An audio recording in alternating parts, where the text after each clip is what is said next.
Pembentukan jati diri anak. Selamat berjumpa kembali teman-teman kerabat semua. Semoga selalu dalam keadaan sehat-sehat walafiat beserta semua keluarga. Berbicara jati diri, sepertinya kita dibawa dalam benak berpikir sesuatu hal yang sangat serius, sesuatu kata yang membuat fokus dalam pembicaraan. Pada kesempatan ini saya berbagi berdasarkan pengalaman pada teman-teman kerabat semua. Saya memandangnya ini adalah hal positif. Membentuk jati diri yang dimulai dari usia dini kepada anak-anak kita perlu satu cara atau pola pelatihan, terutama pada konteks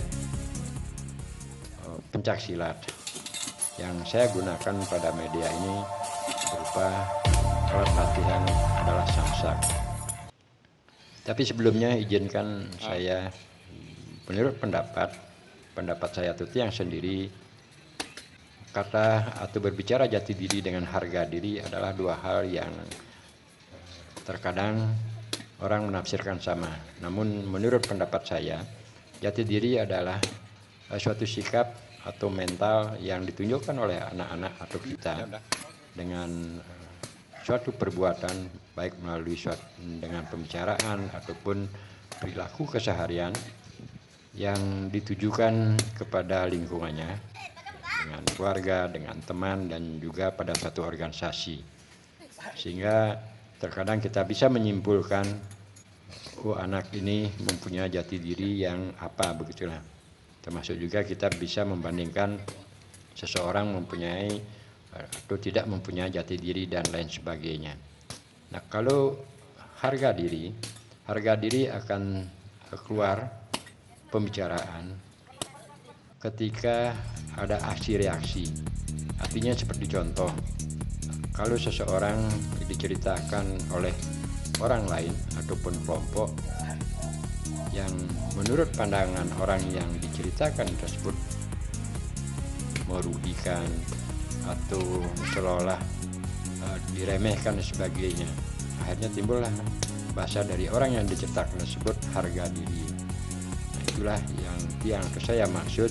Harga diri itu akan terjadi aksi reaksi, akan terjadi pembicaraan serius ketika ada suatu aksi, sehingga ada reaksi yang dibicarakan. Oke, untuk video ini itu hanya sebagai narasi saja, harga diri dengan jati diri. Sekarang ke fokus video, dan video ini saya putar bolak-balik yang tujuannya pada video ini memberikan narasi atau berbagi pengalaman pada sudut narasinya. Pembentukan anak-anak yang dimulai dari usia dini dengan saya menggunakan media samsak sebagai partnernya, jadi banyak hal secara positif kita dapatkan. Dari usia dini sekitar 10 tahun ataupun 7, 8, 10 seterusnya, kita meyakini anak-anak sudah bisa memandang cara berpikirnya dalam dua sudut. Dia bisa marah, dia bisa senang, dan lain sebagainya, kesel juga. Nah, berbicara dari anak-anak kesel, termasuk juga marah, karena dia sudah bisa memilah ataupun karena usianya masih kecil, terkadang dia melakukan suatu sikap atau perilaku yang menurut orang tua, pandangan kita itu adalah tidak cocok. Nah, contohnya dia marah-marah harus membanding barang yang dia bawa, karena jika tidak tahu apakah karena tidak tahu ataukah karena sesuatu hal atau perilakunya anak dari kecil, dia membawa HP bisa dibanding, atau barang-barang yang berharga menurut pandangan kita itu sangat berharga hanya dibanding, ataupun memukul sesuatu yang tidak tepat pada sasarannya dan lain sebagainya. Mungkin maksud dengan narasi singkat tersebut teman-teman kerabat semua tahu.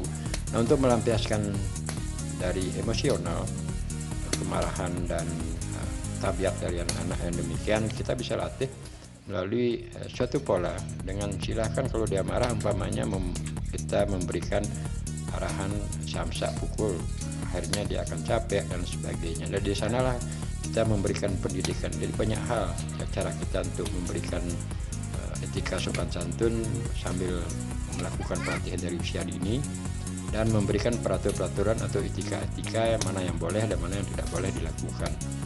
termasuk juga kalau kita belajar bela diri ataupun pencak silat, bukan semata-mata harus menunjukkan kehebatan ataupun melakukan perilaku di luar, memukul orang, menendang orang, atau orang diam-diam kita harus tantang dan sebagainya. Nah, semua hal-hal tersebut bisa kita sebagai orang tua atau yang seusia lebih besar memberikan pendidikan dari usia dini. Ketika memukul orang, ketika kita akan menyakiti orang dan sebagainya, ada sebab akibat. Apalagi anak-anak sekarang sudah IQ-nya rata-rata hampir mempunyai IQ yang bagus. Perkembangan situasi dan kondisi zaman milenial sekarang, aturan-aturan hukum itu kita berikan, atau aturan etika secara keagamaan kita berikan. Pada akhirnya dengan aktivitas anak-anak mulai dari usia dini kita belajar sambil setelah dengan jeda waktu mengasuh ataupun waktu-waktu tertentu bisa kita ajak ngobrol atau berbicara anak-anak untuk hal ini bagus, ini tidak boleh menyakiti orang dengan memukul dan lain sebagainya. Dengan narasi singkat ini saya yakin teman-teman kerabat yang menonton ataupun melihat video saya ini poinnya dapat disimpulkan bahwa pembentukan jati diri dari usia dini adalah bagus kita lakukan.